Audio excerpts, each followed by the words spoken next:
What's going on, everyone? Jeremy here from the Quartering, and things are getting pretty spicy. I'm trying to break a little bit into some of the world news, especially now that, things seem to be getting real. Effectively, we see Joe Biden declaring war on Texas and battle lines being drawn between 25 different states who are backing Texas's right to defend itself. Um, Little Timmy's civil war appears to be closer than it's ever been, and it's pretty concerning as Joe Biden has now issued a 24-hour deadline, essentially an ultimatum to Texas to comply with their demands. Essentially, their demands are to open the borders up again, but more specifically, all this seems to be hinging on whether or not they're allowed to use razor wire to protect the border.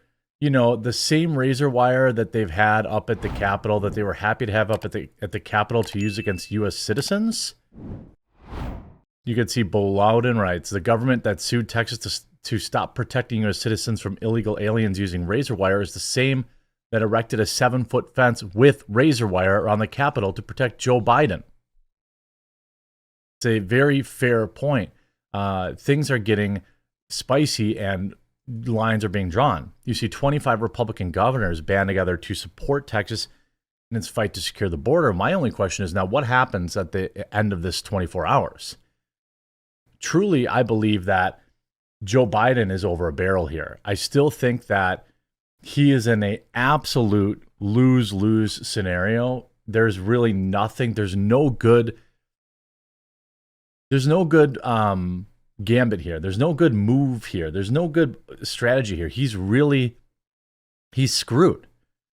You even see Dan Bongino's tweet about it. Biden is totally effed, and he did it to himself because he's, of course, a moron.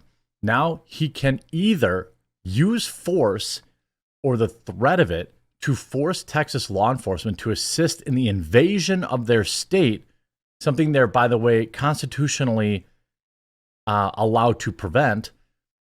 Invasion of the state in front of television cameras for the world to watch, or he can fold and slither away on the issue, knowing he's getting destroyed at the polls for supporting this invasion at the southern border. Either way, he loses because he's a moron. You know, a lot of people say he's not much of a moron as he's an evil SOB. And if it's not him, it's his evil, Obama-manipulated handlers, despicable, treasonous people, every last one of them. And you see the battle lines being drawn here. 25 Republican governors from across the country released a joint statement Thursday afternoon expressing support for the state of Texas as it fights to secure its border with Mexico.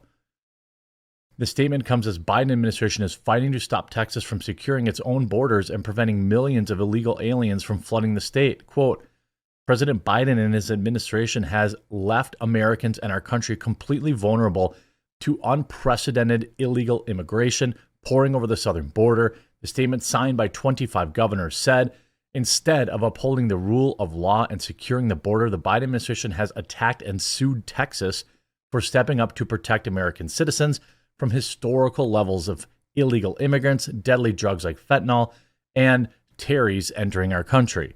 We stand in solidarity with our fellow governor, Greg Abbott, and the state of Texas in utilizing every tool and strategy, including razor wire fences, to secure the border. We do it in part because the Biden administration is refusing to enforce immigration laws already on the books and is illegally allowing mass parole across America of migrants who entered the country illegally. I mean, again, whoever is, running against Joe Biden this fall, all right, probably it will be Trump. Obviously, there'll be independent candidates, libertarian candidates, Green Party candidates, things like that will be in there. I think one message that literally everyone in this country can agree on, unless you're some super rich weirdo in Hollywood or like some multimillionaire or billionaire, right, is, hey, you know how everything's more expensive? Hey, it's tax time. It's April. Did you get a refund this year? Was it as big as last year? Did you pay in? How about those property taxes? How are those going? How are your roads? How's the price of gasoline? How's the price of groceries? Well, your president, Joe Biden and his administration, refuses to protect its own borders while sending billions of dollars to Israel and billions of dollars to Ukraine. By the way, those billions would have paid for Donald Trump's fence multiple times over. If they would have approved Donald Trump's big, beautiful wall, none of this would be happening, although I'm sure there'd be ways around it. There's always ways around it or under it or whatever the case may be. But they didn't want to secure the border under Trump. Even cowardly Republicans didn't want to support it. The governors have said the governors have said that the Constitution clearly states that the states have a right of self-defense, which they do, and that since the Biden administration has abdicated its constitutional compact duties to the states, meaning left them to fend for themselves, Texas has every legal justification to protect the sovereignty of our state and our nation. The only Republican governor in the country not to co-sign the statement was Vermont's Phil Scott. Remember that, Vermont. And you have this situation, it's happening now. Donald Trump, Robert F. Kennedy, and 25 states have backed Texas in the right to fight against the Biden administration, who said Biden couldn't unite America. Texas is right. Biden's failures to secure the border leave states no choice but to take matters into their own hands. This is RFK. This is not a guy who's probably stealing votes from Trump. This is a guy that is probably getting Democrat votes. RFK is a guy that he seems like a really nice guy, and he does a lot of nice things. And I agree with his opinions on the jab, but that's about it. But, I'm not voting for him, so that's okay. And if you like him and you're voting for him, that's okay too. That's how I run my channel. Like, I'm not going to tell people how to vote. I'm not going to, it's obviously, that I lean more libertarian, but, it's not my place to tell you how to vote. It's my place to present the information. Trump went further and called on states to send their national guards to the border to stop the flow, which would be insane. Mobilizing national guards. We encourage all willing states to deploy their guards to Texas to prevent the entry of illegals and remove them back across the border, Trump said on Truth. Trump also wrote, people were waiting for a comment from him. Here he wrote, "We encourage all willing states to deploy their guards to Texas to prevent the entry of illegals. All Americans should support the common sense measures by Texas authorities to protect the safety, security, and sovereignty of Texas and of the American people.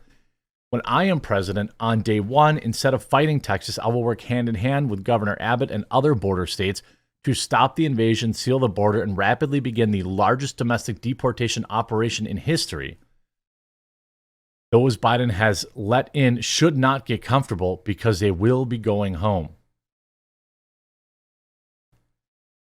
And you see, what makes it more complicated is because Texas Governor Greg Abbott has invoked Article 1, Section 10, Clause 3, other states are now able to enter into agreements with Texas. This is what opened up the floodgates to the 25 states.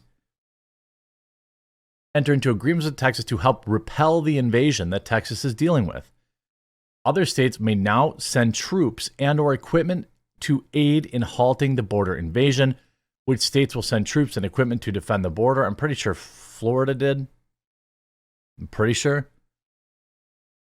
You see, DeSantis and Florida will send personnel and assets. If the Constitution really made states powerless to defend themselves against an invasion, it wouldn't have been ratified in the first place, and Texas would have never joined the union. It did. Texas is upholding the law while Biden is flouting it. Florida will keep assisting Texas with both personnel and assets. It's funny because it's not so much of a quote unquote civil war as it's like what states want to abandon America. We're not fighting against each other in America. We're fighting against a foreign invasion, right? We're fighting against, just piles and piles and piles of drugs pouring over our border, criminals flowing over our border, potential terrorists. We don't know who any of these people are. We have a system in place. It already lets in like 1 million people a year, right? You see, Texas National Guard continues building razor wire border barriers, defies Biden admin. Shelby Park has been the epicenter of an ongoing feud between the federal government and the state of Texas, with the Supreme Court just recently ruling that the federal government could continue its practice of cutting through this razor wire behind me. Now the federal government has given Texas until tomorrow, Friday, to allow federal agents back into the park. It's not clear what exactly the consequences might be if the state of Texas denies that request. Well, I think it's pretty clear. I mean, effectively, Joe Biden has declared war on Texas. That's effectively what he did. And maybe I'm using inflammatory language. I'm still kind of new to covering, the political stuff. But you see this Knight Commander tweets, "Let's call it what it is, shall we, Paul? The Biden administration has declared war on the great state of Texas. Governor Abbott and the people of Texas will hold the line. What the Democrats have done is treason." I mean, it's a scary time. We're going, now when you start issuing deadlines and ultimatums, things get amplified to a level in which they don't really have to. And look at the two sides. One side is saying, hey, we want to, stop, illegal drugs pouring in over the border that are killing 100,000 Americans every year. The other side is saying, no, we want to actively let them in. We want to make sure that we not only have poor policies letting them do whatever they want, but we want to actively destroy the policies that are in place to protect Americans. It's absolutely insane. The entire thing is just insane to me. And the fact that it's escalating to the level it is now is scary. And it's it's going to be a really, really tenuous day down in Texas. I certainly hope that with all the support of other governors that Texas has, that they do hold the line. I don't think Biden would be using force here, but the longer this goes on, the weaker Joe Biden looks. This is a lose-lose scenario for him, and the everyday Americans are watching, and they're going to remember, hopefully, this fall. I hope you enjoyed this video. If you did, please do leave a like on it, and if you haven't yet, please subscribe or follow down below, and we'll talk to you again real soon.